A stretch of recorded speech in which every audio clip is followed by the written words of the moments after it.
नमस्कार विद्यार्थियों, मैं वेद तिवारी। आप सभी का हमारे चैनल वेद भूषण तिवारी में हार्दिक स्वागत है। इस चैनल में आप सभी को UP PCS, other state PCS, RO UP police और मोटिवेशनल थॉट्स की वीडियो प्राप्त होती है। मेरे इस चैनल में सभी वीडियो हैंड राइटिंग नोट्स पर आधारित होती है, जो कि आपके सभी एग्जाम को ध्यान में रखकर बनाया गया है। विद्यार्थियों, मैं आप सभी के लिए जीएस के सभी पार्ट्स जैसे इतिहास, भूगोल, संविधान, विज्ञान, अर्थशास्त्र, पारिस्थितिकी एवं पर्यावरण, यूपीजी के करंट अफेयर्स और सीसेट के सभी पार्ट्स जैसे हिंदी, अंग्रेजी, गणित, रीजनिंग, संप्रेषण आदि सभी प्रकार के विषय की फाइल बनाया हूं। मैं एक एक करके आप लोगों के सामने हर प्रकार की फाइल की वीडियो पेश करूंगा। इन सभी वीडियो को प्राप्त करने के लिए आप हमारे चैनल को सब्सक्राइब कर लीजिए। वीडियो पेश करने जा रहा हूं। यह video IAS, PCS, RO, UP police, other state exam, all one day exam आदि सभी परीक्षाओं के लिए अति महत्वपूर्ण है। इस वीडियो में आप हैंड राइटिंग नोट्स पर आधारित प्राचीन इतिहास यानी एंशियंट हिस्ट्री का अध्ययन करेंगे। यह वीडियो हिंदी मीडियम वालों के लिए बहुत ही उपयोगी होने वाली है। तो आइए वीडियो शुरू करते हैं। हर एक टॉपिक का अध्ययन हम अलग अलग पार्ट के रूप में करेंगे। तो आज पार्ट 1 यानी पहले भाग में हम पाषाण काल के बारे में पढ़ेंगे। इसमें पुरापाषाण काल, मध्य पाषाण काल और नवपाषाण काल की महत्वपूर्ण बातों के बारे में अध्ययन करेंगे। नोट्स में सिर्फ महत्वपूर्ण बातें लिखी गई हैं, जो कि आपके एग्जाम के दायरे से बहुत ही महत्वपूर्ण है। आप इस पूरी वीडियो को देखिएगा और इसमें बताई गई बातों को याद कर लीजिएगा और फिर एग्जाम दीजिएगा। फिर इसके बाद आप खुद देखिएगा आपका परिणाम कैसा रहता है। आप प्राचीन इतिहास यानी एंशियंट हिस्ट्री बहुत अच्छे से इस नोट्स के जरिए कंप्लीट कर सकते हैं। तो आइए वीडियो शुरू करते हैं।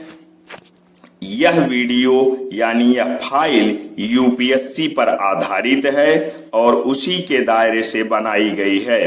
तो सबसे पहले एक थॉट्स लिखा गया है जो हम लोग पढ़ते हैं और अपने जीवन में इसके द्वारा एक बदलाव लाने की कोशिश करते हैं।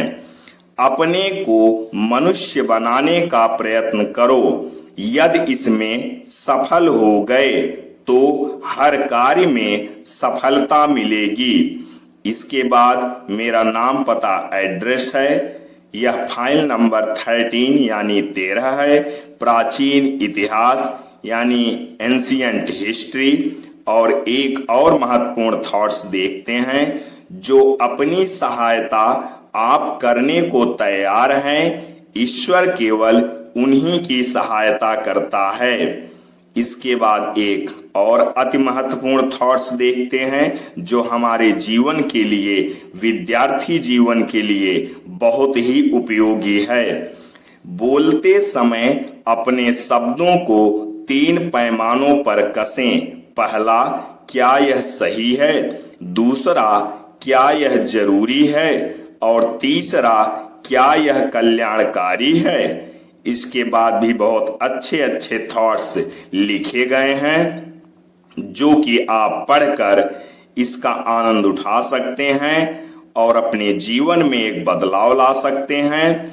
आप इस फाइल में शुरू के 4 पेज केवल थॉट्स पाएंगे।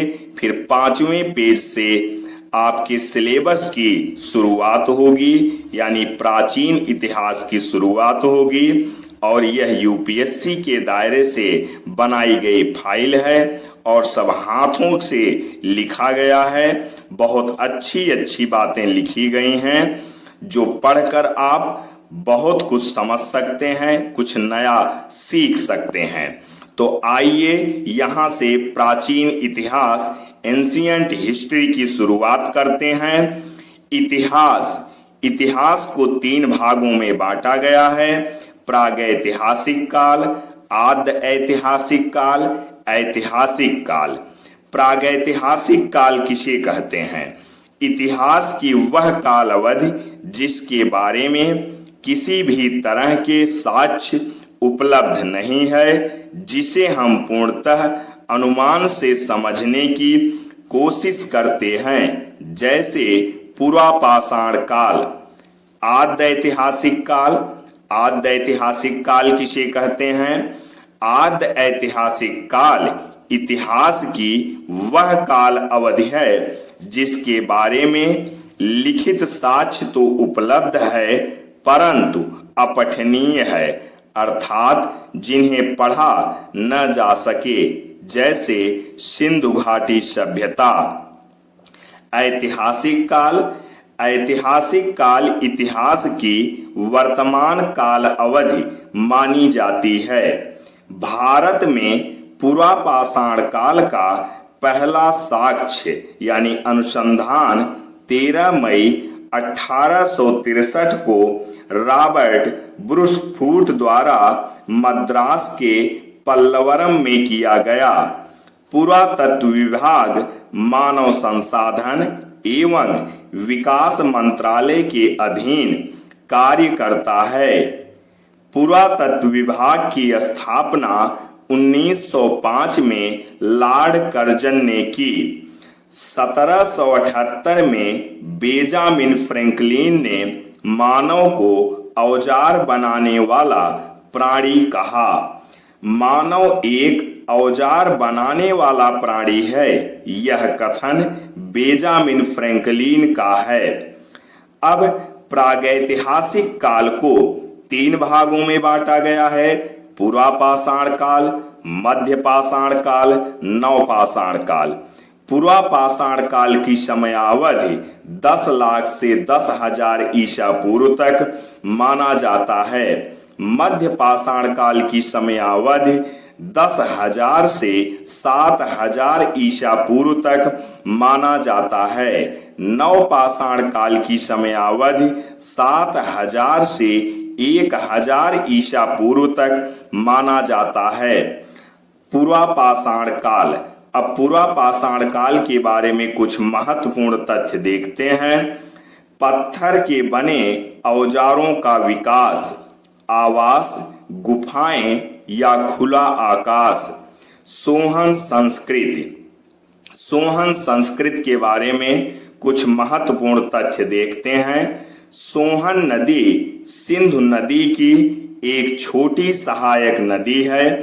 1928 में D.N. वाडिया ने इस संस्कृति की खोज की और पुरापाषाण काल के उपकरण प्राप्त किए। इस संस्कृति का विकास मलकपुर, चौतरा, कलार और चौमुख क्षेत्रों में है। सोहन संस्कृति से मृद भांड के साक्ष्य प्राप्त। मातृ देवी की प्रतिमा हरपून के साक्ष्य लोहदा मेजा तहसील इलाहाबाद से प्राप्त। मध्यपाषाण काल। अब मध्यपाषाण काल के बारे में कुछ महत्वपूर्ण तथ्य देखते हैं। इसे फलक संस्कृति भी कहा जाता है। संबंधित स्थल बेलन घाटी इलाहाबाद। बेलन घाटी इलाहाबाद में स्थित है। चकिया बनारस में स्थित है। बेलन घाटी से प्राप्त साक्ष्य मुठ लगा, हस्त कुठार, हैंड एक्स। बेलन घाटी सभ्यता को हैंड एक्स सभ्यता भी कहा जाता है। मध्यपाषाण काल के बारे में सर्वप्रथम जानकारी C.L. कार्लाइल ने दी। कार्लाइल ने सर्वप्रथम विंध्यमान क्षेत्र में मध्यपाषाण काल के साक्ष्य प्राप्त किए। भीमबेटका और बागडोर का संबंध भी पाषाण काल से माना जाता है। भीमबेटका मध्य प्रदेश के रायसेन जिले में स्थित है। भीमबेटका से 500 शैलचित्र उपलब्ध हुए हैं। इसकी खोज 1958 में B.S. वाकड़कर ने की। हथनौरा। अब हथनौरा के बारे में कुछ महत्वपूर्ण तथ्य देखते हैं। महाराष्ट्र के होशंगाबाद में स्थित है। यहाँ से होमो इरेक्टस मनुष्य की खोपड़ी के साक्ष्य मिले थे। मनुष्य का विकास एक क्रम में यहाँ पर दिखाया गया है। ऑस्ट्रेलोपिथेकस, फिर इसके बाद रामापिथेकस शिवालिक से मिले। होमो बिल्लिस, होमो erectus, Neanderthal, कोमैग्नन, Homo sapiens Hathnora से मिले। भीमबेटका की गुफा संख्या 328 से नीले रंग के पाषाण उपलब्ध हुए। बागौर राजस्थान, राजस्थान के बागौर नामक स्थान से 18 वर्षीय एक महिला का कंकाल मिला है। राजस्थान का बागौर पहला ऐसा स्थान है जहां से मानव कंकाल के साक्ष्य उपलब्ध हुए हैं। लंघनाज गुजरात में स्थित एक ऐसा स्थल है जहां से जंगली जानवरों व 14 मानव कंकाल मिले हैं। सराय नाहर और दमदमा ये दोनों उत्तर प्रदेश के प्रतापगढ़ जिले में स्थित हैं। सराय नाहर जिले से 14 समाधान मिले हैं। केसी श्रीवास्तव के अनुसार, जेएन पांडे के अनुसार 11 समाधान के साक्ष्य मिले हैं। दमदमा, दमदमा से 41 समाधान के साक्ष्य मिले हैं। महदहा प्रतापगढ़, महदहा से जो समाधियां मिली हैं वे अंडाकार व छिछली हैं। राजस्थान के बागौर व मध्य प्रदेश के आदमगढ़ से सर्वप्रथम पशुपालन के साक्ष्य मिले हैं। भेड़ व बकरी के भी साक्ष्य उपलब्ध हुए। अब नवपाषाण काल के बारे में महत्वपूर्ण तथ्य देखते हैं। गार्डन चाइल्ड ने नवपाषाण काल में कृषि व पशुपालन के आविष्कार को स्वीकार किया। आग का आविष्कार, कृषि का विकास, पशुपालन व पहिए का आविष्कार नवपाषाण काल की महत्वपूर्ण खोज मानी गई। कुम्हार के चाक का आविष्कार भी नवपाषाण काल के महत्वपूर्ण खोज मानी जाती है तथा हस्त निर्मित मिट्टी के बर्तन के भी साक्ष्य प्राप्त हुए हैं। जम्मू कश्मीर के बुर्जहोम गुफ कराल से 16 मानवगर्त आवास के साक्ष्य मिले हैं। बुर्जहोम एवं गुफ कराल झेलम नदी घाटी में विकसित है। बुर्जहोम गुफ कराल से मनुष्य के साथ साथ कुत्ते के भी दफनाए जाने के साक्ष्य मिले थे। ऐसे साक्ष्य अन्य जगह से नहीं मिले हैं। भारत में कृषि किए जाने के प्राचीनतम साक्ष्य मेहरगढ़ पाकिस्तान से उपलब्ध हुए हैं और नवीनतम साक्ष्य उत्तर प्रदेश के संत कबीर नगर जिले में स्थित लहुरा देव है। भारत में धान की खेती किए जाने के प्राचीनतम साक्ष्य कोलडिहवा से मिले हैं। कोलडिहवा उत्तर प्रदेश के इलाहाबाद जिले में स्थित है।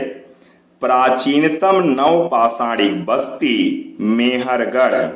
नवपाषाणिक संस्कृत का मध्य गंगा घाटी में स्थित सर्वाधिक महत्वपूर्ण स्थल चिरांद बिहार। मध्य पाषाण काल से संबंधित स्थल मिर्जापुर, सिंगरौली, भीमबेटका, बेलन घाटी, चापनी मांडा। पुरापाषाण कालीन स्थल बेलन घाटी, सोनघाटी, पल्लवरम, अत्तिरपक्कम, ताम्रपाषाण कालीन स्थल, इनाम गांव, कोल्डेहवा, महगदा। पूर्व हड़प्पा कालीन स्थल मास्की, ब्रह्मगिरी, कुल्ली, तेक्कलकोट। तो विद्यार्थियों, ये था पार्ट 1 सिंधु घाटी सभ्यता। अब यहाँ से स्टार्ट होगा।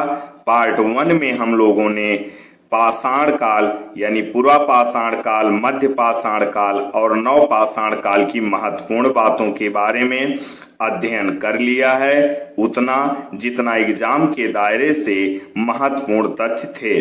तो अब पार्ट 2 में हम लोग सिंधु घाटी सभ्यता के बारे में पढ़ेंगे। आज बस इतना ही। जय हिंद, जय भारत, वंदे मातरम, सत्यमेव जयते। सभी छात्र छात्राओं को वेद तिवारी का नमस्कार। विद्यार्थियों, कल हम लोग प्राचीन इतिहास में पहले पार्ट में पाषाण काल के बारे में पढ़े थे। पूर्व पाषाण काल, मध्य पाषाण काल और नव पाषाण काल। आज हम दूसरे पार्ट में सिंधु घाटी सभ्यता के महत्वपूर्ण तथ्य देखेंगे, जो कि आपके एग्जाम के दायरे से अति महत्वपूर्ण है। तो आइए वीडियो शुरू करते हैं। सिंधु घाटी सभ्यता समयावधि 2500 से 1500 BC। कार्बन डेटिंग के आधार पर समयावधि 2300 से 1750 BC।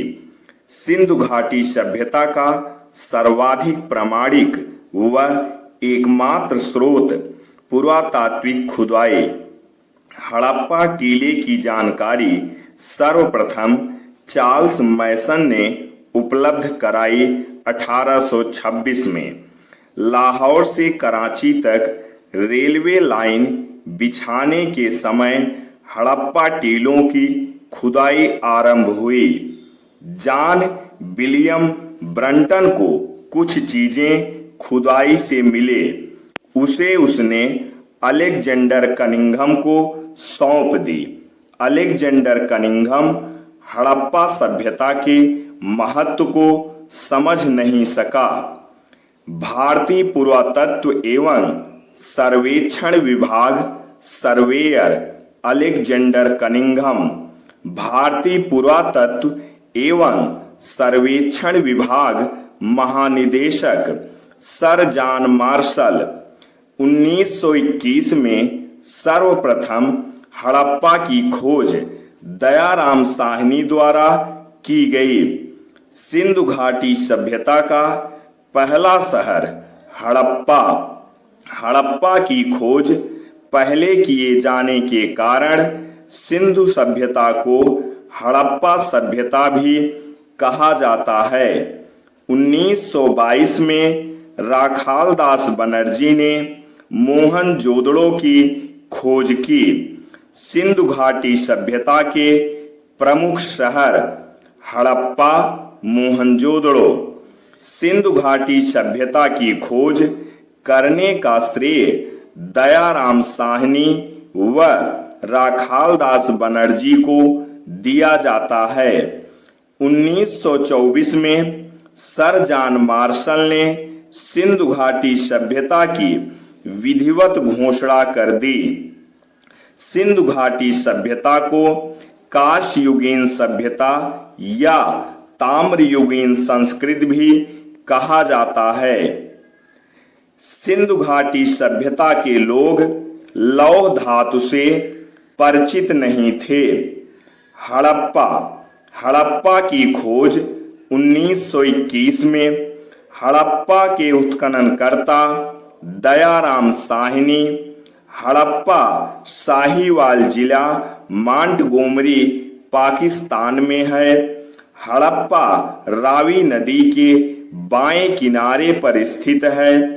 हड़प्पा में उत्खनन से प्राप्त वस्तुएं पश्चिम में दुर्ग टीला, पूर्व में नगर टीला, समाधि R37, कब्रिस्तान H सबसे पहले हड़प्पा से मिले। 12 धान्य कोठार 6-6 की लाइनों की पंक्तियों में यह हड़प्पा से मिला। ओखली के साक्ष्य, श्रमिक आवास के साक्ष्य, गेहूं और जौ के साक्ष्य। मोहनजोदड़ो। मोहनजोदड़ो सिंधु घाटी सभ्यता का दूसरा खोजा गया स्थल है। मोहनजोदड़ो की खोज 1922 में राखालदास बनर्जी ने की थी। मोहनजोदड़ो लरकाना, पाकिस्तान, सिंधु नदी के दाएं किनारे स्थित है। मोहनजोदड़ो के उत्खनन से प्राप्त वस्तुएं। मोहनजोदड़ो को मृतकों का टीला कहा गया। ऐसा अनुमान लगाया गया कि मोहनजोदड़ो 7 बार बसा और 7 बार उजाड़ा गया। पकी हुई ईंटों से निर्मित भवन के साक्ष्य, सूती एवं ऊनी कपड़ों के अवशेष, वृहद स्नानागार, विशाल स्नानागार 12 मीटर लंबा गुणे 7 मीटर चौड़ा, उत्तर एवं दक्षिण दोनों दिशाओं में सीढ़ियां, सर्वप्रथम कुएं के साक्ष्य, अन्नागार के साक्ष्य, मोहनजोदड़ो की सबसे बड़ी इमारत, नर्तकी की कांस्य प्रतिमा, त्रिमुखी योगी की प्रतिमा। त्रिमुखी योगी की प्रतिमा के दाहिनी ओर हाथी, व्याघ्र यानी शेर, बाईं ओर गैंडा, भैंसा तथा नीचे 2 हिरन, कुबड़े वाले बैल के त्रितांक वाली मोहर, सीप निर्मित पैमाना। चनहुदड़ो। चनहुदड़ो सिंधु नदी के किनारे स्थित है। चनहुदड़ो की खोज 1931 NG मजूमदार, लेकिन 1935 में चार्ल्स मैके ने इसका व्यापक उत्खनन करवाया। साक्ष्य, लिपस्टिक के साक्ष्य, मनके बनाने के कारखाने के साक्ष्य, सिंधु सभ्यता का एकमात्र स्थल जहां से वक्राकार ईंटें मिली हैं। चनहुदड़ो एकमात्र ऐसा स्थल जो दुर्गीकृत नहीं था। सुरमा, उस्तरा, कंघा के साक्ष्य। सुतका गेनडोर। सुतका गेनडोर दाश्क नदी के किनारे स्थित है। हड़प्पा सभ्यता का सबसे पश्चिमी छोर। खोज 1927। उत्खननकर्ता RL स्टाइन। उत्खनन से प्राप्त वस्तुएं, मिट्टी की चूड़ियां, ताम्र निर्मित वाड़ाग्र। हड़प्पा संस्कृति। पश्चिमी छोर सुतका गेनडोर बलूचिस्तान, पूर्वी छोर आलमगीरपुर मेरठ, उत्तरी छोर मांडा जम्मू कश्मीर, दक्षिणी छोर दायमाबाद महाराष्ट्र। कुल क्षेत्रफल 12,50,000 वर्ग किलोमीटर। रोपड़ स्वतंत्रता के बाद पहला स्थल जहां उत्खनन आरंभ किया गया। यह सतलज नदी के किनारे स्थित है। इसकी खोज 1950 बीबी लाल। एक कब्र में मानव के साथ कुत्ते के भी दफनाए जाने के साक्ष्य। रोपड़ से कुल्हाड़ी के भी साक्ष्य मिले।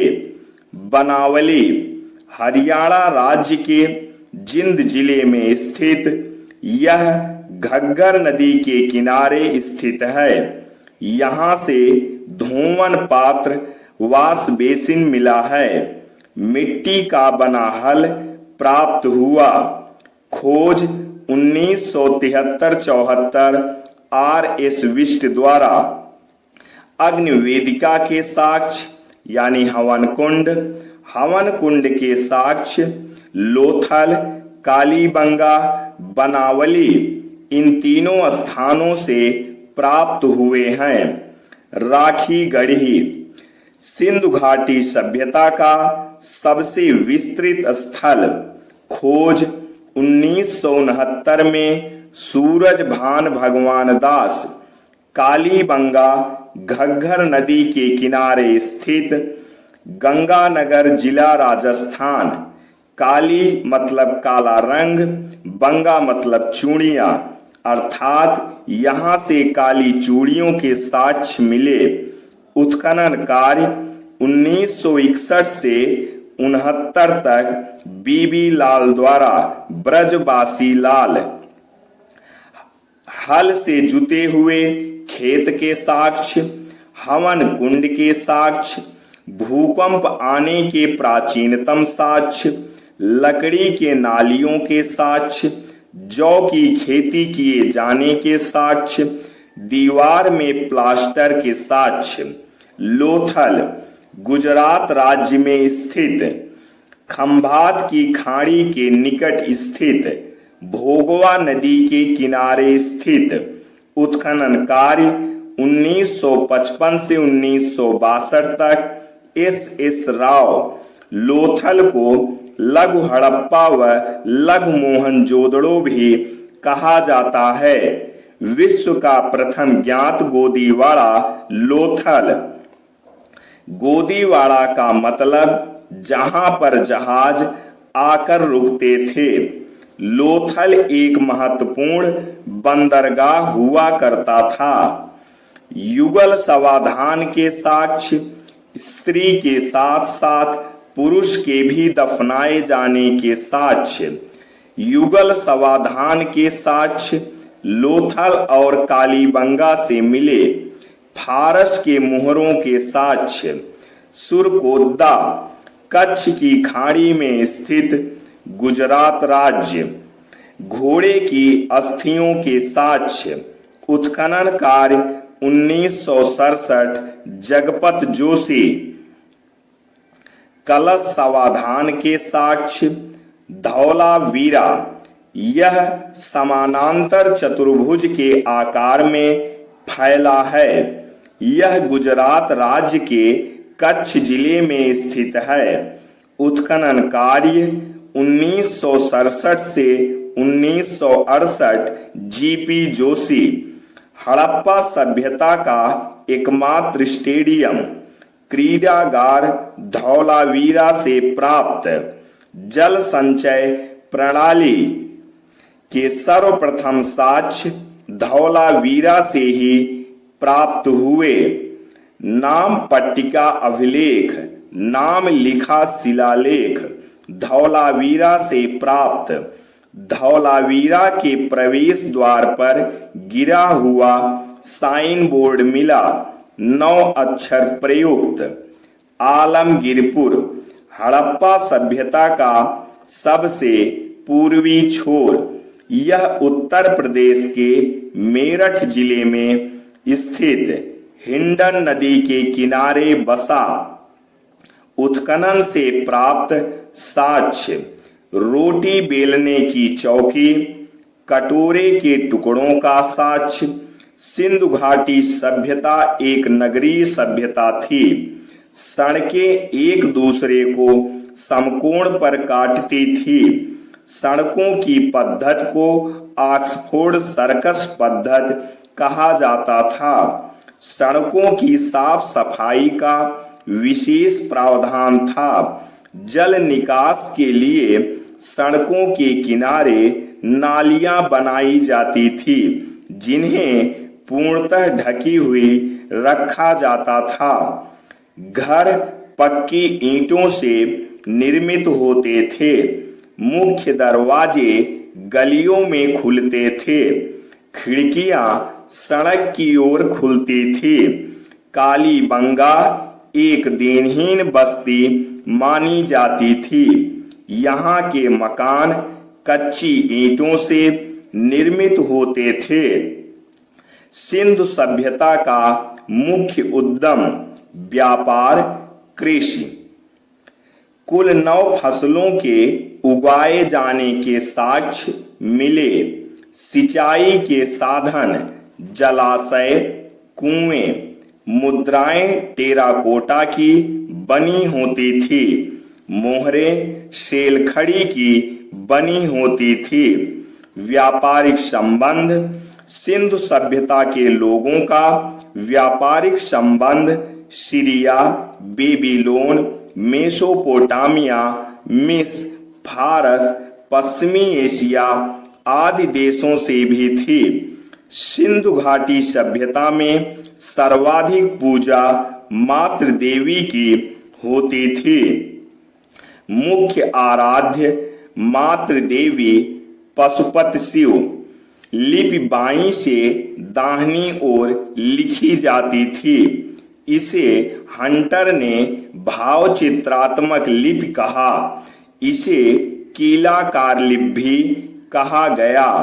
इसमें लगभग 400 से 500 अक्षर हुआ करते थे। यह लिपि अपठनीय है। हड़प्पा सभ्यता में खुदाई से लगभग 2500 से अधिक मुहरें प्राप्त हुई हैं। हड़प्पा सभ्यता में घनाकार बाट प्रयोग किए जाते थे। हड़प्पा सभ्यता के लोग द्रविड़ जाति के थे। कुड़ाल से चांदी का मुकुट प्राप्त हुआ। चांदी का साक्ष्य सर्वप्रथम हड़प्पा से मिला। पतन के कारण अर्नेस्ट मैके व जॉन मार्शल के अनुसार हड़प्पा सभ्यता का विनाश सिंधु नदी में बाढ़ के कारण हुआ। मार्टिमर व्हीलर के अनुसार हड़प्पा सभ्यता का पतन आर्यों के आक्रमण के कारण हुआ। ऑनेल स्टील के अनुसार हड़प्पा सभ्यता का पतन जलवायु परिवर्तन के कारण हुआ। KUR कैनेडी के अनुसार हड़प्पा सभ्यता का पतन महामारी से हुआ। तो विद्यार्थियों, ये था हड़प्पा सभ्यता या सिंधु घाटी सभ्यता का महत्वपूर्ण तथ्य, जो कि अभी आप लोगों ने दूसरे पार्ट में देखा। कल से हम तीसरे पार्ट में वैदिक काल के बारे में अध्ययन करेंगे। ऐसी ही वीडियो पाने के लिए चैनल को सब्सक्राइब करना ना भूलें। जय हिंद, जय भारत, वंदे मातरम, सत्यमेव जयते। सभी छात्र छात्राओं को वेद तिवारी का नमस्कार। विद्यार्थियों, कल हम लोगों ने दूसरे पार्ट में सिंधु घाटी सभ्यता यानी हड़प्पा सभ्यता के बारे में अध्ययन किए थे। आज हम तीसरे पार्ट में वैदिक काल के बारे में अध्ययन करेंगे। इसके महत्वपूर्ण तथ्य को हम आपके सामने पेश करेंगे, जो आपके एग्जाम के दायरे से बहुत ही महत्वपूर्ण है। तो आइए वीडियो शुरू करते हैं। वैदिक काल 1500 से 1000 BC, पूर्व वैदिक काल यानी ऋग्वैदिक काल 1000 BC से 600 BC, उत्तर वैदिक काल यानी लोह युग। वैदिक काल को आर्यन संस्कृत कहा जाता है।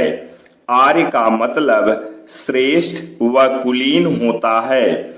बाल गंगाधर तिलक की book Arctic home of the Vedas, Tilak के अनुसार आर्य ध्रुवों से आए। दयानंद सरस्वती के अनुसार आर्य तिब्बत के पठार से आए। मैक्समूलर के अनुसार आर्य मध्य एशिया से आए।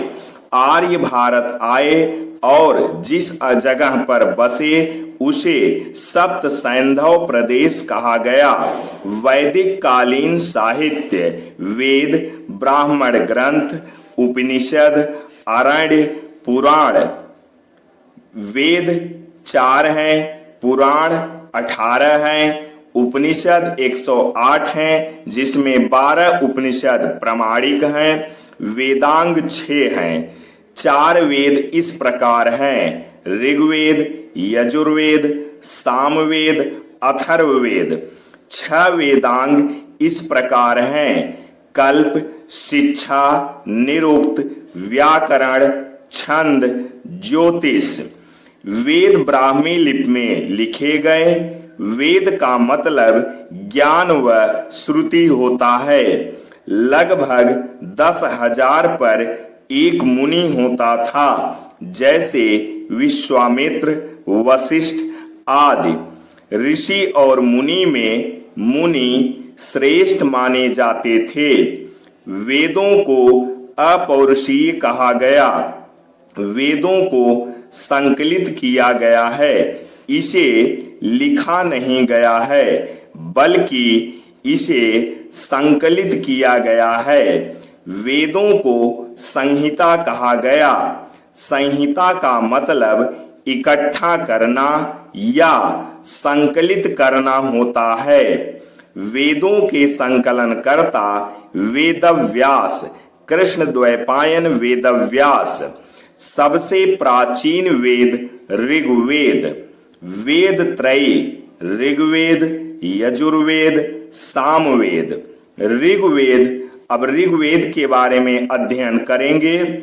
सर्वाधिक प्राचीन वेद ऋग्वेद माना जाता है। ऋग्वेद रचना काल 1500 से 1000 BC के मध्य। ऋग्वेद बराबर ऋग प्लस वेद। ऋग यानी ऋचाएं यानी छंद, अर्थात छंद युक्त वेद। ऋग्वेद में 10 मंडल, 1028 सूक्त तथा 10,462 श्लोक हैं।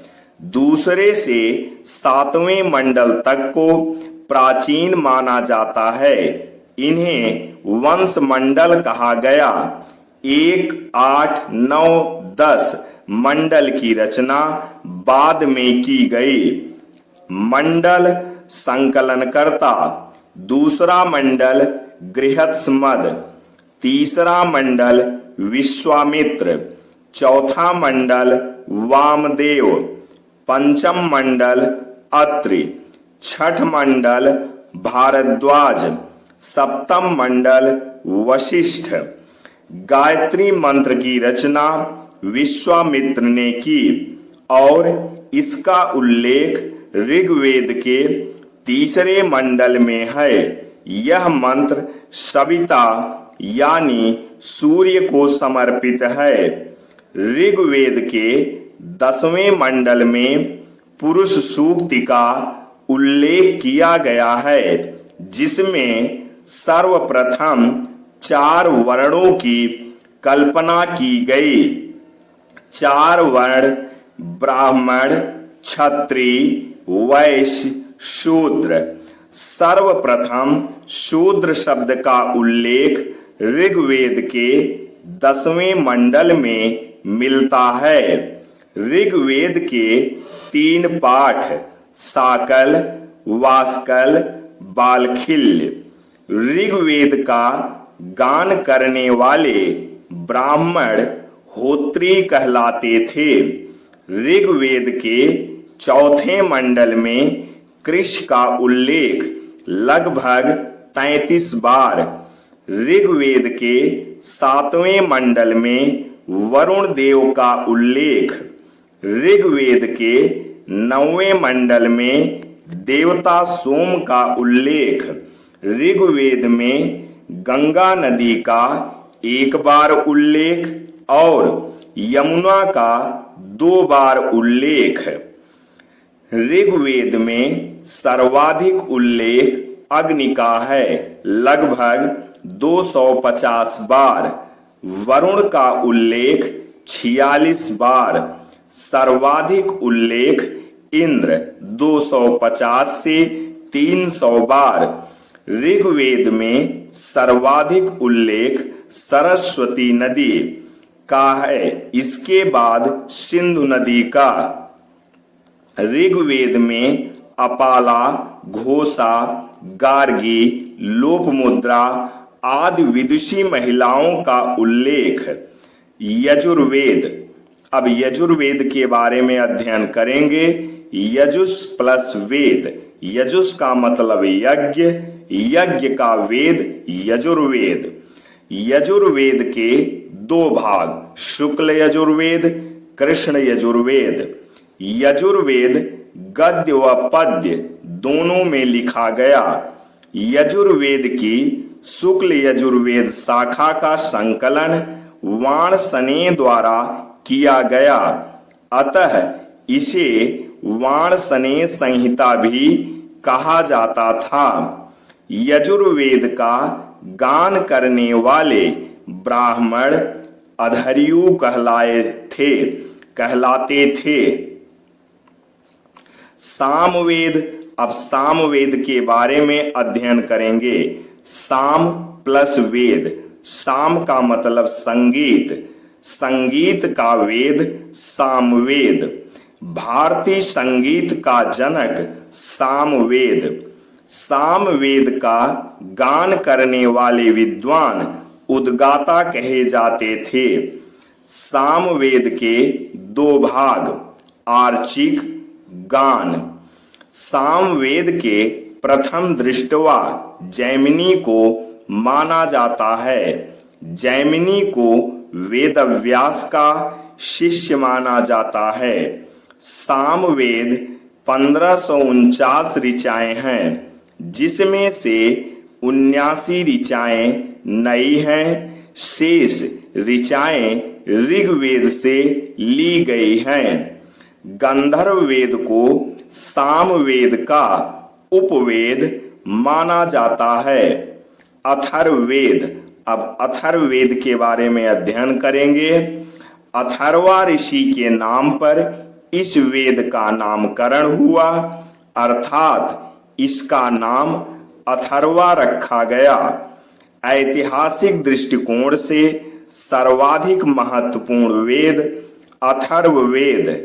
अथर्ववेद में 20 मंडल, 731 सूक्त और लगभग 6000 मंत्र है। अथर्ववेद को औषधि, तंत्र मंत्र, जादू टोना, प्रेम विवाह, वशीकरण आदि के लिए मुख्यतः जाना जाता है।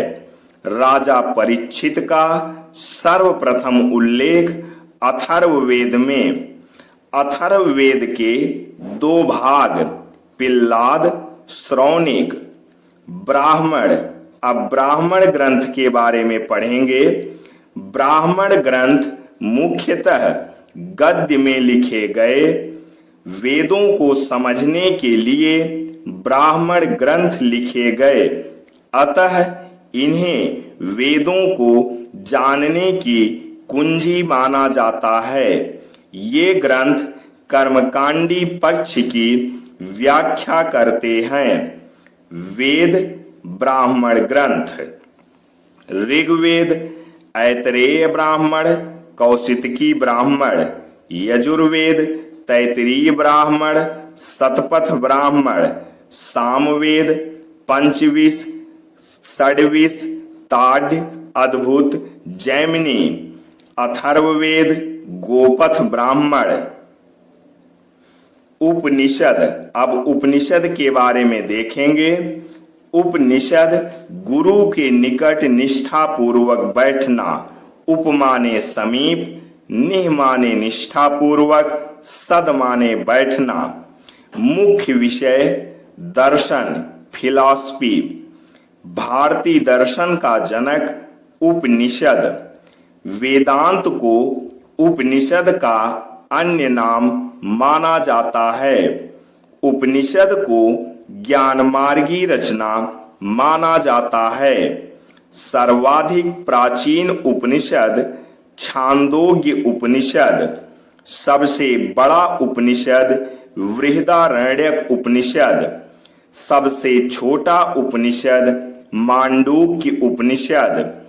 12 प्रामाणिक उपनिषद इस प्रकार हैं: ऐतरेय, कौशितकी, कठ, केन, छांदोग्य, बृहदारण्यक, ईश, मांडूक्य, मुंडको, प्रश्न, तैतरीय, श्वेताश्वतर।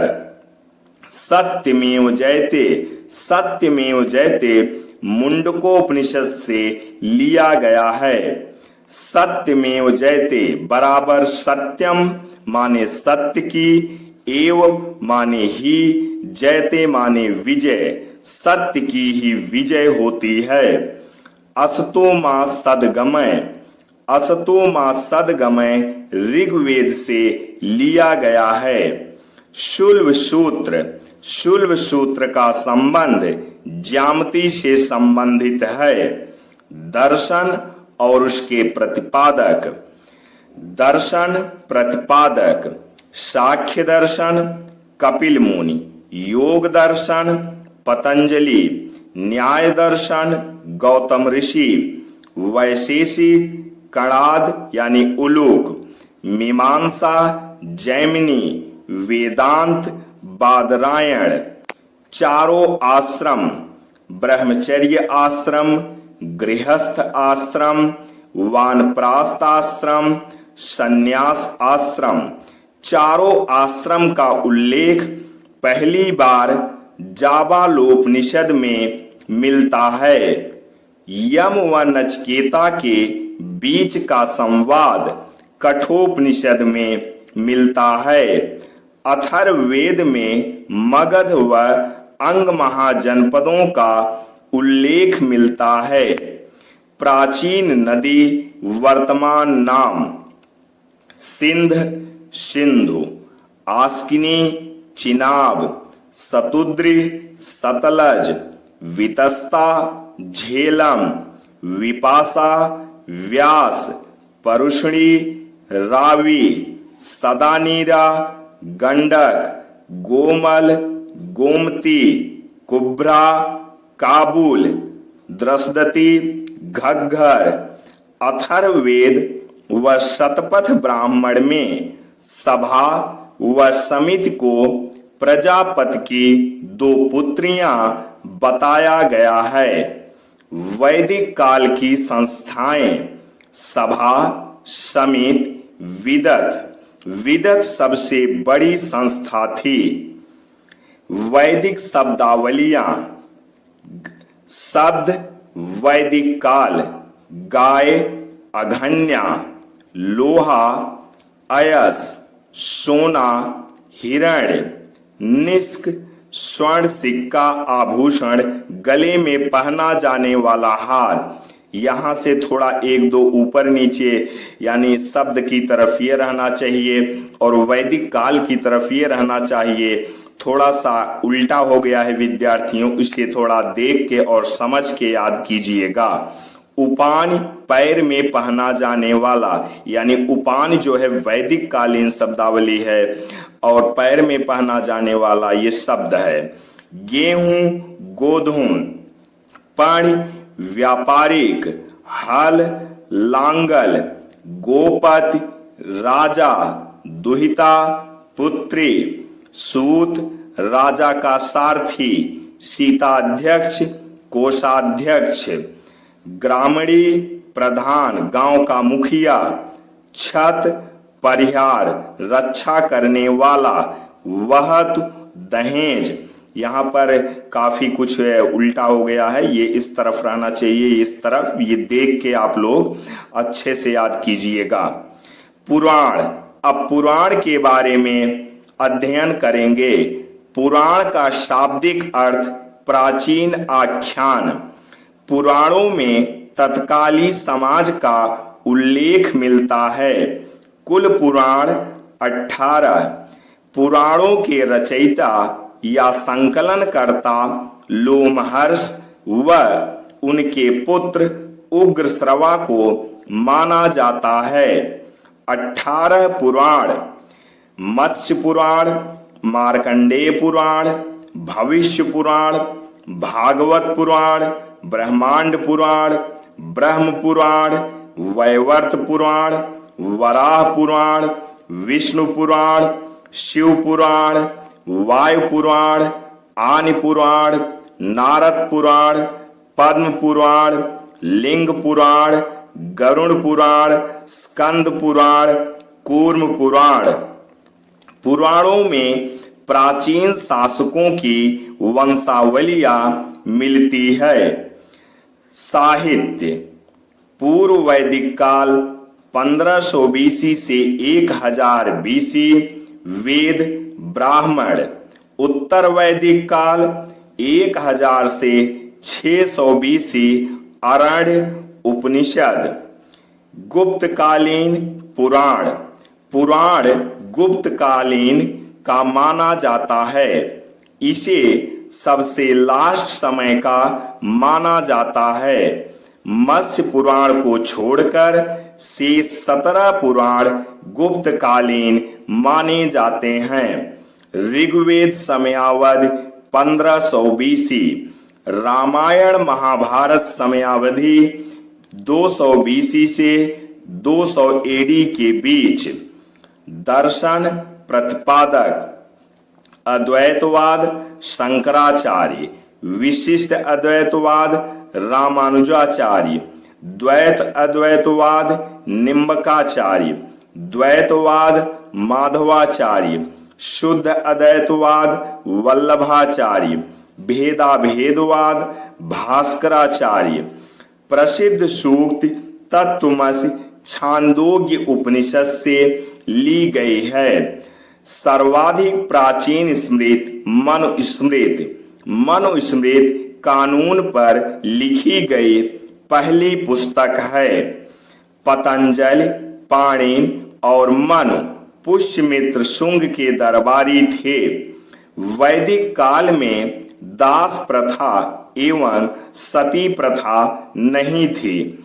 स्त्रियों को राजनीति में व संपत्ति में भाग लेने का अधिकार नहीं था। विदुषी का मतलब विद्वान होता है। ऋग्वैदिक काल में मुख्य व्यवसाय पशुपालन, कृषि। ऋग्वैदिक काल के प्रमुख देवता इंद्र, उत्तर वैदिक काल के प्रमुख देवता प्रजापति यानी ब्रह्मा। आश्रम व्यवस्था का प्रारंभ वैदिक काल से माना जाता है। समाज की इकाइयां कुल यानी परिवार, पिता का मुखिया, ग्राम यानी ग्रामणे, विष यानी विस्पति, जन यानी गोप्या गोपति, राष्ट्र यानी सम्राट। नीवी कमर से नीचे पहना जाने वाला वस्त्र। वासस कमर से ऊपर पहना जाने वाला वस्त्र। आधिवास ओढ़नी, चादर, दुशाला अर्थात ओढ़ने वाले वस्त्र। उष्णी यानी पगड़ी। तो विद्यार्थियों, ये तीसरे पार्ट में हम लोगों ने वैदिक काल के बारे में महत्वपूर्ण तथ्य का अध्ययन किया। अब हम लोग चौथे पार्ट में 16 महाजनपद के बारे में कल अध्ययन करेंगे। जय हिंद, जय भारत, वंदे मातरम, सत्यमेव जयते। सभी छात्र छात्राओं को वेद तिवारी का नमस्कार। विद्यार्थियों, इस समय हम लोग प्राचीन इतिहास एंशिएंट हिस्ट्री पढ़ रहे हैं। कल हम लोगों ने तीसरे पार्ट में वैदिक काल के बारे में अध्ययन किए थे। आज हम चौथे पार्ट में 16 महाजनपद के बारे में अध्ययन करेंगे। तो आइए वीडियो शुरू करते हैं। 16 महाजनपद बौद्ध ग्रंथ अंतुत्तर निकाय एवं भगवती सूत्र यानी जैन ग्रंथ में 16 महाजनपदों का उल्लेख मिलता है। 16 महाजनपद में से 10 महाजनपद गंगा घाटी में स्थित थे। 16 महाजनपद में से एकमात्र जनपद असमक दक्षिण भारत में स्थित है। 16 महाजनपद एवं उनकी राजधानी। महाजनपद एवं राजधानी। अंग, चंपा, मगध, गिरिव्रज, राजगृह, राजगीर, पाटिलपुत्र, इतने नाम से यह जाना जाता है।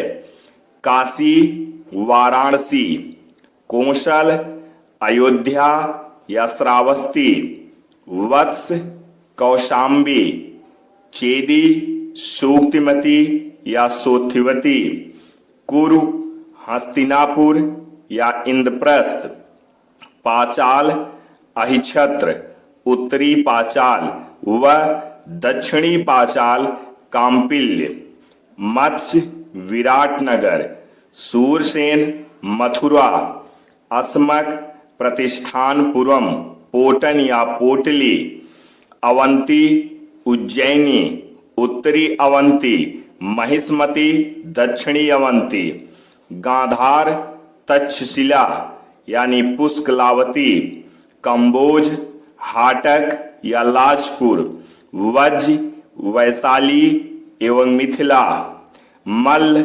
पावापुरी या कुशीनारा।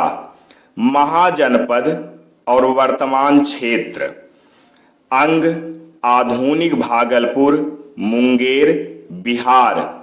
मगध पटना, गया, शाहाबाद, बिहार। काशी बनारस, उत्तर प्रदेश। कोंसल फैजाबाद, गोंडा, बहराइच। वत्स इलाहाबाद, मिर्जापुर। चेदी बुंदेलखंड, कुरु दिल्ली, मेरठ, हरियाणा। पाचाल पीलीभीत, बदायूं, बरेली। मत्स्य भरतपुर, अलवर, जयपुर। सूरसेन ब्रजमंडल, उत्तर प्रदेश। अस्मक नर्मदा व गोदावरी नदी के बीच का क्षेत्र। अवंती उज्जैन, मालवा का पठार। गांधार रावलपिंडी, पाकिस्तान, काबुल। कंबोज जम्मू कश्मीर। वाज्य बिहार, नेपाल। मल्ल बस्ती, गोरखपुर, देवरिया, सिद्धार्थ नगर। विश्व का पहला गणतंत्र राजवंश वैशाली। स्थान वंश। वैशाली लिच्छवी। रामग्राम कोलीय। कपिलवस्तु शाक्य। पिप्पलवन मौर्य। अलकंप बुलीय। मिथिला विदेह। पावापुरी मल्ल। कुशीनारा मल्ल। काशी अपने मखमल, रेशम, सूती वस्त्र व घोड़े के लिए प्रसिद्ध था। सूरसेन जनपद अपने अनैतिक कार्यों के लिए कुख्यात था। प्रमुख राजवंश। महाजनपद वंश। मगध हर्यक वंश। कोशल इक्ष्वाकु वंश। वत्स पौरव। अवंती प्रद्योत। ऋग्वैदिक काल में प्रशासनिक अधिकारियों को रत्नीन कहा जाता था। ऋग्वैदिक काल में नाप तौल करने वाले को अच्छावाप कहा जाता था। तो विद्यार्थियों, ये था 16 महाजनपद का अध्ययन। आज बस इतना ही। जय हिंद, जय भारत, वंदे मातरम, सत्यमेव जयते। सभी छात्र छात्राओं को वेद तिवारी का नमस्कार। विद्यार्थियों, इस समय हम लोग प्राचीन इतिहास पढ़ रहे हैं, एंशियंट हिस्ट्री, और इसमें कल हम लोग चौथे पार्ट में 16 महाजनपद के बारे में अध्ययन किए थे। आज 5वें पार्ट में बौद्ध धर्म के बारे में अध्ययन करेंगे। तो आइए वीडियो शुरू करते हैं। बौद्ध धर्म। बौद्ध धर्म का उदय भारत की सबसे बड़ी उपलब्धि मानी जाती है। गौतम बुद्ध को बौद्ध धर्म का प्रवर्तक माना जाता है।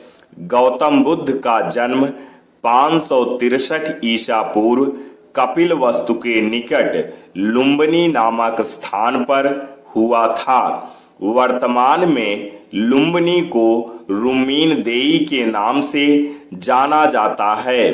गौतम बुद्ध की मृत्यु 483 ईसा पूर्व कुशीनारा में हुई थी। गौतम बुद्ध के पिता का नाम शुद्धोधन था। गौतम बुद्ध के माता का नाम महामाया था। गौतम बुद्ध के पिता शुद्धोधन शाक्य वंश के थे तथा उनकी माता महामाया कोली वंश की थी। गौतम बुद्ध की पत्नी का नाम यशोधरा था। यानी बिंबा, भद्रकच्छा, गोपा, इनका 3 अन्य नाम भी था। गौतम बुद्ध के बचपन का नाम सिद्धार्थ था। गौतम बुद्ध के गुरु का नाम आलार कलाम रुद्रक रामपुत्र। मात्र 29 वर्ष की आयु में गृह त्याग दिया। इसे महाभिनिष्क्रमण कहा गया। गृह त्यागने के बाद गौतम बुद्ध सर्वप्रथम उरुवेला चले गए। यहाँ सुजाता नामक कंचा के हाथों खीर खा लेने से तपस्या भंग हो गई। 5 ब्राह्मण छोड़कर चले गए। अंततः गौतम बुद्ध भी उरुवेला से ऋषि पत्तन सारनाथ चले गए। निरंजना नदी के किनारे पीपल वृक्ष अश्वत्थामा के नीचे वैशाख पूर्णिमा को 8वें दिन बुद्ध को ज्ञान प्राप्त हुआ। ज्ञान प्राप्त करने को बोधि कहा गया, जिससे बुद्ध कहलाए। ज्ञान प्राप्त करने के बाद गौतम बुद्ध ने अपना पहला उपदेश उन्हीं 5 ब्राह्मणों को दिया जिन्होंने बुद्ध का साथ छोड़ दिया था। गौतम बुद्ध का पालन पोषण उनकी सौतेली मासी प्रजापति गौतमी ने किया। अतः सिद्धार्थ गौतम कहलाए। जातक कथाएं गौतम बुद्ध के पूर्व जन्म से संबंधित है। ये 549 है। इन्हें सुप्त पिटक के खुद्दक निकाय के अंतर्गत रखा जाता है। बौद्ध धर्म के सिद्धांत। बौद्ध धर्म का केंद्रीय सिद्धांत प्रतीत समुदाय। प्रतीत समुदाय का मतलब प्रत्येक घटना के पीछे कारण अवश्य है। बौद्ध धर्म के आर्य सत्य। बौद्ध धर्म के निम्नलिखित 4 आर्य सत्य हैं। पहला, संसार में दुख ही दुख है। दूसरा, दुख का कारण तृष्णा है। तीसरा, तृष्णा को दूर कर दुख से मुक्ति मिल सकती है। चौथा, दुख से मुक्ति के लिए अष्टांगिक मार्ग आवश्यक है। अष्टांगिक मार्ग निम्न है: सम्यक ज्ञान, सम्यक दृष्टि, सम्यक आचरण, सम्यक बुद्धि, सम्यक दर्शन, सम्यक समाधि, सम्यक स्मृति, सम्यक वाणी। बौद्ध धर्म के अन्य सिद्धांत: अनित्यवाद, क्षणिकवाद। बौद्ध धर्म अनात्मवाद को मानता है। बौद्ध धर्म आत्मा को नहीं मानता था। बौद्ध धर्म पुनर्जन्म व कर्म के सिद्धांत को मान्यता देता है। बौद्ध धर्म कर्मकांड व पशु बलि का विरोध करता है। गौतम बुद्ध ने सर्वाधिक उपदेश श्रावस्ती में दिए। गौतम बुद्ध ने अपना अंतिम उपदेश श्रमण सुभद्र कुशीनारा में दिया। मिलिंद पन्हो एक बौद्ध ग्रंथ है। नागसेन बौद्ध भिक्षु व मिनांडर यूनानी राजा के बीच का संवाद मिलिंद पन्हो। महात्मा बुद्ध को तथागत एवं शाक्य मुनि भी कहा गया है। महात्मा बुद्ध पहले व्यक्ति थे जिनकी मूर्ति पूजा आरंभ हुई। कनिष्क के सिक्कों पर महात्मा बुद्ध का चित्रांकन मिलता है। बुद्ध के जीवन से संबंधित घटनाएं प्रतीक: जन्म कमल एवं षाण, ज्ञान बोधिवृक्ष, मृत्यु स्तूप, गृहत्याग अश्व, निर्वाण पद चिन्ह। गौतम बुद्ध के घोड़े का नाम कंथक था। बुद्ध क्षत्रिय थे तथा शाक्य नामक एक छोटे से गण से संबंधित थे। बुद्ध ने अपनी शिक्षा सामान्य लोगों की प्राकृतिक भाषा में दी। यहाँ पर ये पेज तिरछा लिखा है जो मैं आप लोगों को बता दे रहा हूं और आप लोग इसे सुनकर याद कर लीजिएगा। बौद्ध संगीति सभा के बारे में बताया गया है। तो बौद्ध संगीति समय, स्थान, अध्यक्ष, शासक। तो प्रथम बौद्ध संगीति 483 बीसी, राजगृह, अध्यक्ष महाकश्यप, शासक अजातशत्रु। द्वितीय बौद्ध संगीति समय 383 बीसी, स्थान वैशाली, अध्यक्ष सव्याकामी, शासक कालाशोक। तृतीय बौद्ध संगीति समय 250 बीसी, स्थान पाटिलपुत्र, अध्यक्ष मोगिल पुत्र तिस्त, शासक अशोक। चतुर्थ बौद्ध संगीति समय प्रथम सदी, स्थान कश्मीर कुंडलवन, अध्यक्ष वसुमित्र, शासक कनिष्ठ। पांचवी बौद्ध संगीति समय छठी सदी, स्थान कन्नौज, अध्यक्ष वेनसांग, शासक हर्षवर्धन। त्रिपिटक सुप्त पिटक, विनय पिटक, अभिधम्म पिटक। एक एक्स्ट्रा फैक्ट है, बुद्ध ने कहा कि लोग किसी शिक्षा को केवल इसलिए नहीं स्वीकार करें कि यह उनका उपदेश है, बल्कि वे उसे अपने विवेक से मापें। तो अब सुप्त पिटक के बारे में पढ़ते हैं। प्रथम बौद्ध संगीति में लिखा गया आनंद द्वारा लिखा गया। इसमें गौतम बुद्ध की शिक्षाओं को संकलित किया गया। विनय पिटक, इसे भी प्रथम बौद्ध संगीति में लिखा गया, उपालि द्वारा सृजित। इसमें बौद्ध भिक्षुओं के पालन हेतु नियम। अभिधम्म पिटक, इसे तृतीय बौद्ध संगीति में लिखा गया, मोगिल पुत्र तिस्त द्वारा लिखा गया। विषय बौद्ध दर्शन। द्वितीय बौद्ध संगीति में बौद्ध धर्म दो संप्रदाय में बट गया। पहला स्थावर, पहले के नियम को मानने वाले। दूसरा महासंघी, परिवर्तित नियम को मानने वाले। चतुर्थ बौद्ध संगीति में बौद्ध धर्म फिर से दो संप्रदाय में बट गया, हीनयान, महायान। हीनयान संप्रदाय के लोग महात्मा बुद्ध को महापुरुष मानते थे। महायान संप्रदाय के लोग महात्मा बुद्ध को देवता मानते थे। बौद्ध धर्म वेदों की प्रामाणिकता को नहीं मानते।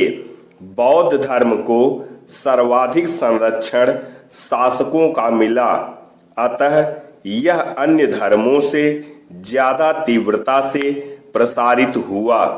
वैशाखी की गणिका नगर वधु या वैश्य आम्रपाली को वैशाली में महात्मा बुद्ध ने आनंद के कहने पर बौद्ध धर्म की दीक्षा दी।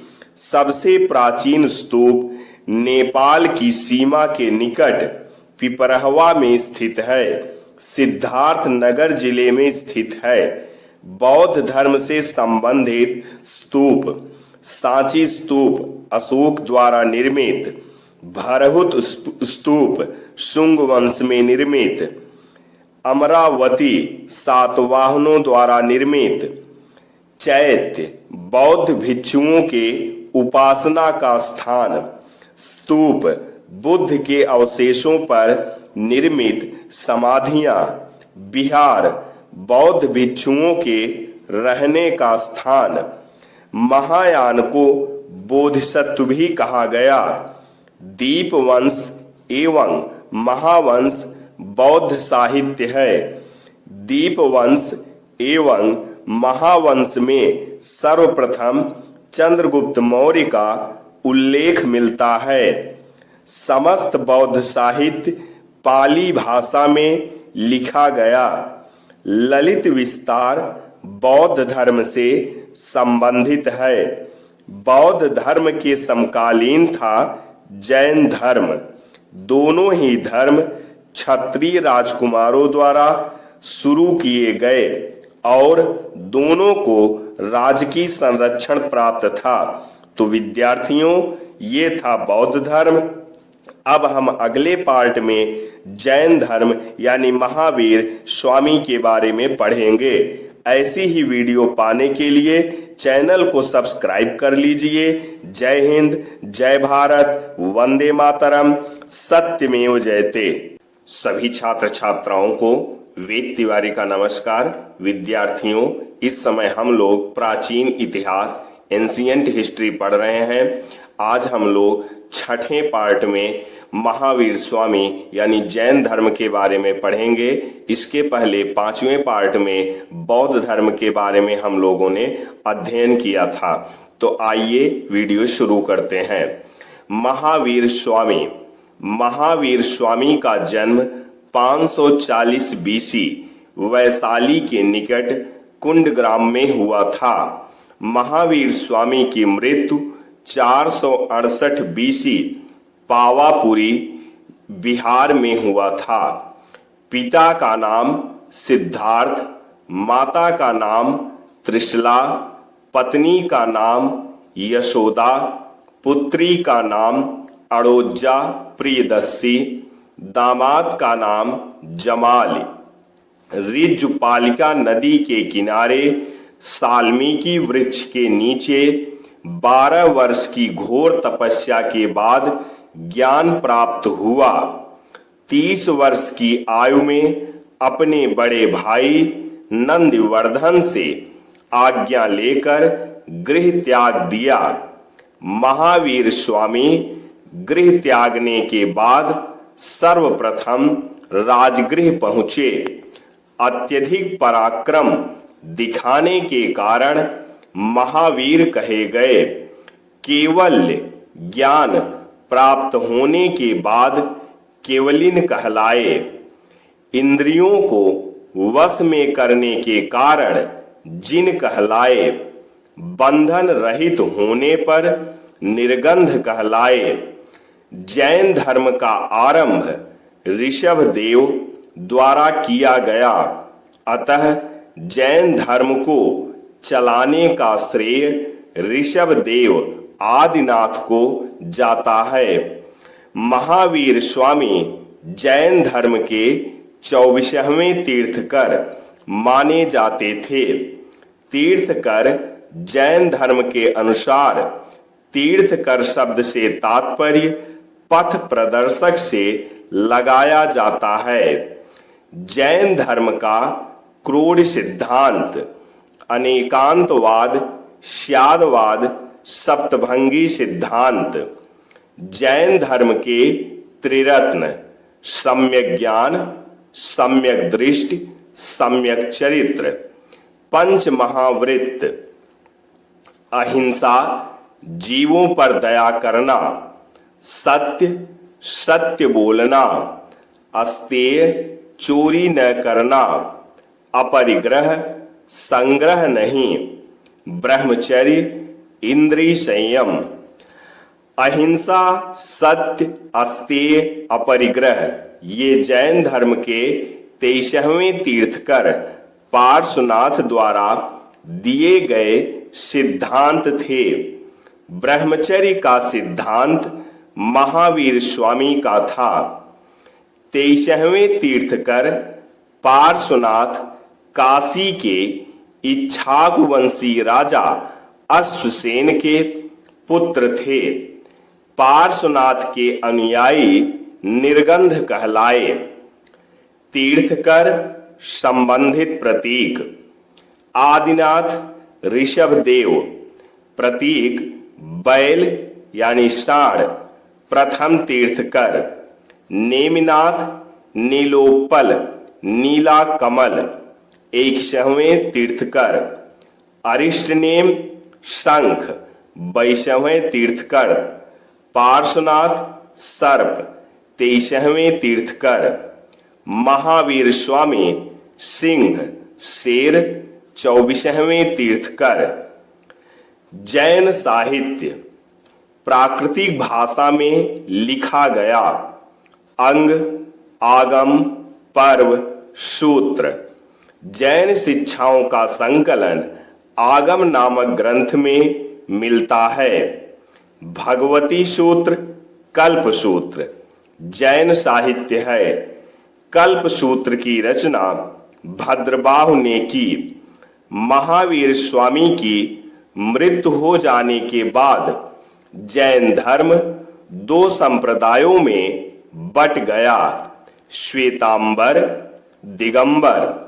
श्वेतांबर का मतलब श्वेत वस्त्र धारण करने वाला, दिगंबर का मतलब नग्न रहने वाले। मगध में दुर्भिक्ष पड़ने के कारण जो अनुयायी स्थलबाहु के नेतृत्व में मगध में ही रहे वह श्वेत वस्त्र धारण करने लगे, वे श्वेतांबर कहलाए। जो अनुयायी भद्रबाहु के नेतृत्व में मगध छोड़कर दक्षिण में चले गए वह निर्वस्त्र रहने लगे, दिगंबर कहलाए। जैन संप्रदाय 4 श्रेणियों में विभाजित था, भिक्षु, भिक्षुणी, श्रावक, श्राविका। जैन धर्म के अनुसार समस्त संसार जीव, सांसारिक आत्मा, अजीव, भौतिक तत्व 2 वर्गों में विभाजित है। त्रिरत्न के पालन से जीव में कर्मों का प्रवाह बंद हो जाता है। इस अवस्था को संवर कहा जाता है। संवर की अवस्था के कुछ समय बाद जीव में संचित पूर्व कर्म भी धीरे धीरे नष्ट होने लगते हैं, जिसे निर्जरा कहा जाता है। निर्जरा के पश्चात केवल्य की प्राप्ति, तत्पश्चात मोक्ष मिलता है। क्रम संवर, निर्जरा, केवल्य, मोक्ष। जैन सभाएं प्रथम जैन सभा पाटिलपुत्र में 4वीं सदी में चंद्रगुप्त मौर्य के समय अध्यक्षता स्थलभद्र ने अध्यक्षता की। 12 अंगों में महावीर स्वामी की शिक्षाओं को संकलित किया गया। द्वितीय जैन सभा 512 एडी, स्थान वल्लभी, गुजरात। अध्यक्षता देवर्धि क्षमाश्रमण।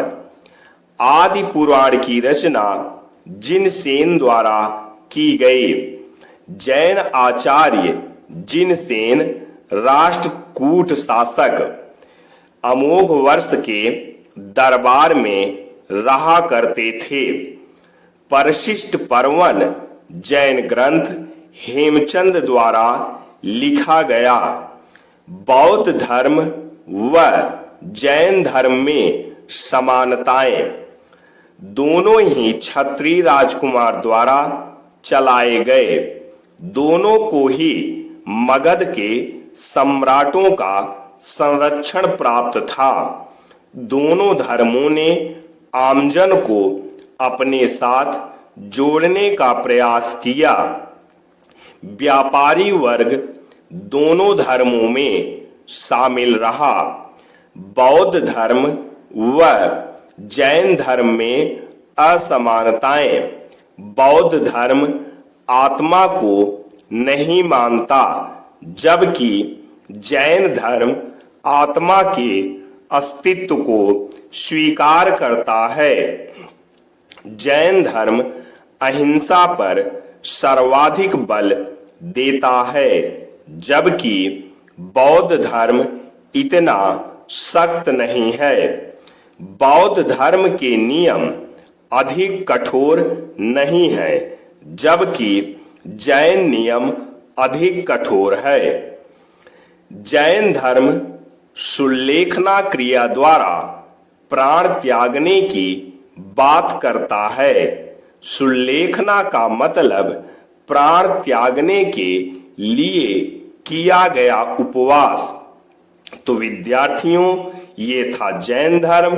अब हम अगले पार्ट में आगे का अध्ययन करेंगे। मगध का उत्कर्ष, इसके आगे मौर्योत्तर काल, हर्यक वंश, इन सब के बारे में अगले पार्ट में अध्ययन कर लेंगे। ऐसी ही वीडियो पाने के लिए मेरे चैनल को सब्सक्राइब करना ना भूलें। जय हिंद, जय भारत।